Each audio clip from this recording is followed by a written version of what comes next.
जय श्री कृष्णा, राधे राधे। मैं आज आपको श्रावण माह के शुक्ल पक्ष की पुत्रदा एकादशी के व्रत की कहानी सुना रही हूँ।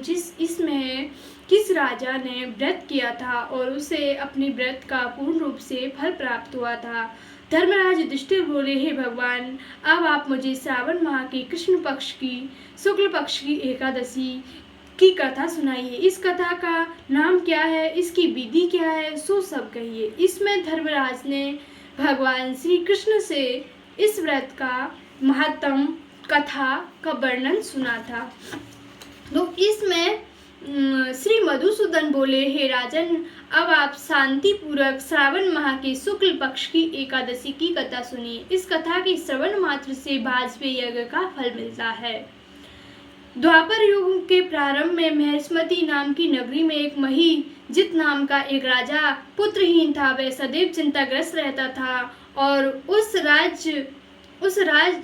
राज्य दुखदायी प्रतीत होता था, क्योंकि पुत्र बिना इस लोक और परलोक में कहीं भी सुख नहीं मिलता। राजा ने पुत्र की प्राप्ति के लिए बहुत यत्न किए, परंतु वह निष्फल हो गए। जब वह राजा वृद्ध होने लगा तो उसकी चिंता भी बढ़ गई थी। राजा वृद्ध होने लगा तो चिंता बढ़ने लगी। एक दिन राजा ने प्रजा को संबोधित करके कहा कि मैंने तो अपने जीवन में पाप किया है और मैंने न तो आपसे ने अन्याय पूर्व प्रजा से एक धन का एकत्रित किया है, फिर भी और कभी देवता और ब्राह्मणों से धन नहीं छीना है, और न किसी की धरोहर को मैंने अपने प्रजा को कभी भी दुखी नहीं किया है। फिर भी मुझे प्रजा को सदैव पुत्र की तरह पाला है, और मैंने अपराधियों को भी दंड दिया है, जो चोरी करने वाले उनको भी दंड दिया था। राजा महीजित की इस व्यथा को सुनकर सभी प्रजा को बड़ा दुख हुआ और उन्होंने यह माना कि वह अपने राजा को पुत्र रत्न प्राप्त करने में कुछ ऐसा उपाय करे कि जिससे वह उसे पुत्र रत्न की प्राप्ति हो जाए। तो वह एक दिन वह घूमते घूमते वन की ओर निकल गए। वो वन में उन्होंने मुनियों के दर्शन किए और व्योवृद्धि और धर्म ज्ञान में ऋषि को यथायोग प्रणाम किया और सम्मुख बैठ गए और वह विनय करने लगे, हे देव, हमारे अहोभाग्य है कि हमें आपके दर्शन हुए। इस पर लोमस ऋषि बोले, हे ब्राह्मणों, आप लोग की विनय तथा आपके सद्भाव से अत्यंत प्रसन्न हूँ। अब आप मुझसे आपके आने का कारण कार्य बताइए। तो सभी बताइए। तो कार्य को शांतिपूर्वक अवश्य पूरा हो, और जो आप मुझे बताएंगे उसे अवश्य शांतिपूर्वक पूरा होगा।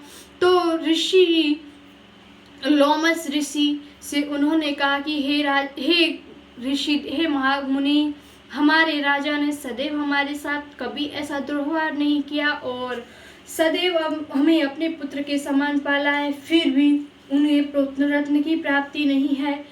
फिर उस लोमस ऋषि ने उन्हें अपने अंतर्दृष्टि से राजा के पूर्व जन्म के सभी पापों को जान लिया और जानने के पश्चात उन्होंने उनको बताया कि तुम्हारा राजा पूर्व जन्म में एक ब्राह्मण था और वह जब एक प्यासी गौ जल के लिए पानी पीने आई तो उन्होंने गऊ को हटा के और स्वयं जल को पीने लगे।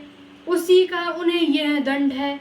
तो उन्होंने ब्राह्मण तथा सभी प्रजावासियों ने मार्कंडेय मुनि से लोमस ऋषि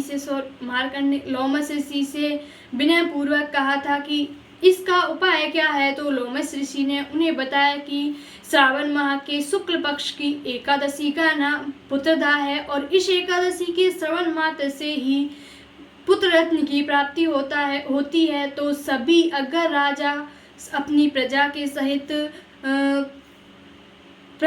सहित आदर पूर्वक सभी नियमों का पालन करते हुए एकादशी का व्रत करे तो उन्हें अवश्य पुत्र रत्न की प्राप्ति होती है। वह आज्ञा सुनकर लोमस ऋषि की आज्ञा मानकर वह सभी प्रजावासी ब्राह्मण देवता राजा के पास आए और राजा को उनकी व्यथा के सुनाई, तो सभी एकादशी का व्रत धारण करने लगे।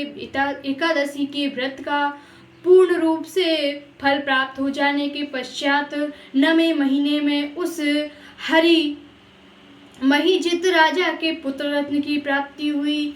तो इसमें मनुष्य को अपने जीवन में कभी भी अपने जीवन में प्राणी को ईश्वर के प्रति पूर्ण निष्ठा रहित रहना चाहिए। कठिन परिश्रम में भी सत्य का मार्ग नहीं छोड़ना चाहिए। वे स्वर्ग के अधिकारी होते हैं। सत्य की परीक्षा कठिन परिस्थिति में ही होती है, अतः ईश्वर पर विश्वास रखते हुए सत्य का पालन करना चाहिए। जय श्री कृष्णा। राधे राधे। और राजा की सभी चिंता दूर हो गई, प्रजा भी सुख शांति पूर्वक निवास करने लगी। जय श्री कृष्णा। राधे राधे। जो भी एकादशी का व्रत करते हैं उन्हें पुत्र रत्न की प्राप्ति होती है। इस व्रत को जिनके पुत्र ना हो वह अवश्य धारण करें। एक बार